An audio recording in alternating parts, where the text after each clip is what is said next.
ये राजनीति के साथ साथ समाज सेवा और दलगत जो है राजनीति से ऊपर उठकर कार्य करते रहने चाहिए।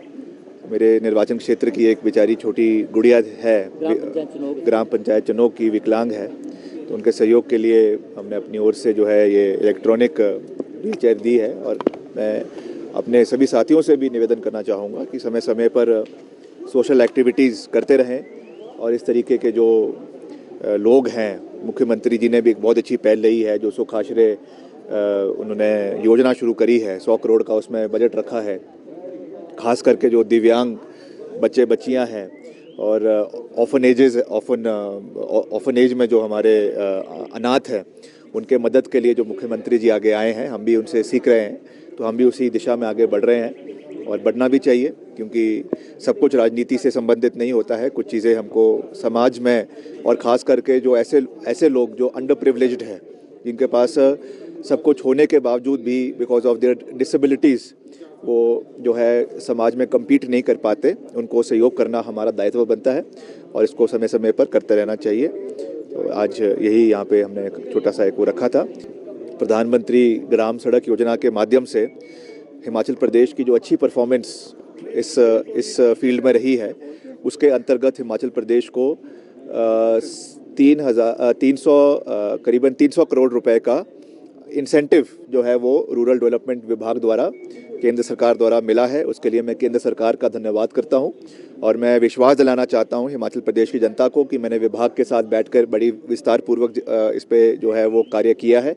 और जो इसमें बहुत ही क्षतिग्रस्त सड़कें हैं, उनका हमने इसमें पूरी डिटेल निकाली है और उनके रखरखाव के लिए, उनके मुरम्मत के लिए इस पैसे को बहुत जल्द खर्चा जाएगा।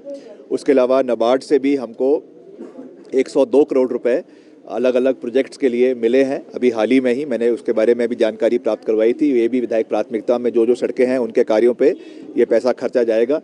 तो मैं विश्वास दिलाना चाहता हूं कि जहां तक मेरा विभाग है, हम पैसे की कोई कमी नहीं आने देंगे, पूरी मजबूती के साथ आगे बढ़ेंगे, केंद्र सरकार से भी सहयोग मांगेंगे। मैंने तो विधानसभा के अंदर भी नेता प्रतिपक्ष को भी ये बात कही, माननीय जयराम जी को, कि हमें दलगत राजनीति से ऊपर उठकर कार्य करने की आवश्यकता है। जहाँ पर हमें उनकी आवश्यकता होगी हम उनको साथ लेकर जाएंगे। नितिन गडकरी जी से भी मिलेंगे और सभी केंद्रीय नेतृत्व से मिलेंगे। मुख्यमंत्री जी ने भी कहा है कि हमको मिलकर आगे चलने की आवश्यकता है। केंद्र सरकार से हर स्टेप पर, हर कदम पर हमको आवश्यकता है उनके सहयोग की, और जहाँ जहाँ पे भी उनकी सहयोग होगा हम उनसे सहयोग मांगेंगे भी। और जब वो सहयोग देंगे, हम केंद्र सरकार का धन्यवाद भी करेंगे। इसका मैं प्रदेश की जनता को पूरा विश्वास दिलाना चाहता हूँ।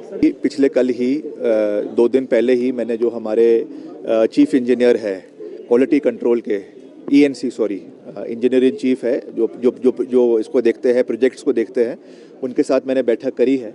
और पिछले 3-4 साल में क्या एक्शन लिया गया है, कौन सी ऐसी सड़कें हैं जिनके ऊपर क्वालिटी कंट्रोल के मार्फत काम जो है वो किया गया है, ऐसी सड़कों को आइडेंटिफाई किया गया है, उसका मैंने पूरा डिटेल निकालने के लिए उनको निर्देश दिए हैं, जो मुझे आज या कल में मिल जाएंगे। इसके बाद कैसे हमने इसको और चुस्त दुरुस्त करना है, क्योंकि काम करना एक पहलू है, मगर क्वालिटी काम हो वो बहुत इंपॉर्टेंट है। अदरवाइज इट इज़ वेस्टफुल जो आपका जो पैसा है उसको आप बर्बाद कर रहे हैं। इसलिए उसका सही उपयोग हो, ये होना बहुत आवश्यक है। क्वालिटी मेंटेन रहे, इसलिए हम क्वालिटी सेल को इम्प्रूव करेंगे।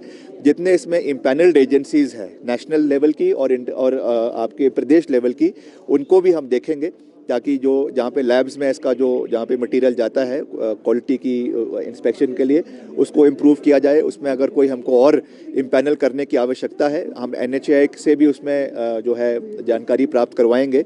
और जो लेटेस्ट टेक्नोलॉजी है आपकी गुणवत्ता को देखने के लिए, उसको साइंटिफिक तरीके से हम अप्लाई करेंगे, क्योंकि हमारे अध्यक्षता में, मेरे लोक निर्माण विभाग में कोई भी मैं क्वालिटी पे कॉम्प्रोमाइज़ नहीं करूँगा। जहाँ पर भी मुझे लगेगा, मैंने ये भी कहा है कि हम जो हमारा मुख्यमंत्री कार्यालय है वहाँ से भी हम टाई अप करेंगे। पूर्व सरकार जब जयराम जी थे, उन्होंने एक क्वालिटी कंट्रोल विंग जो है वो CM ऑफिस में भी बनाया था, हालांकि अब वो आजकल डिफंक्ट हो गया था, उसमें ज़्यादा काम हुआ नहीं है।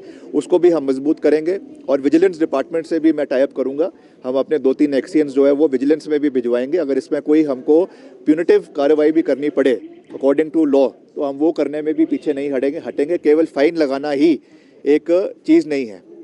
उसमें अगर हमें कोई कानूनी कार्रवाई पे इनके ऊपर करनी पड़े तो वो करने में भी हम पीछे नहीं हटेंगे, क्योंकि हम प्रदेश में क्वालिटी काम करवाना चाहते हैं, उसमें कोई भी कॉम्प्रोमाइज़ नहीं करवाया जाएगा।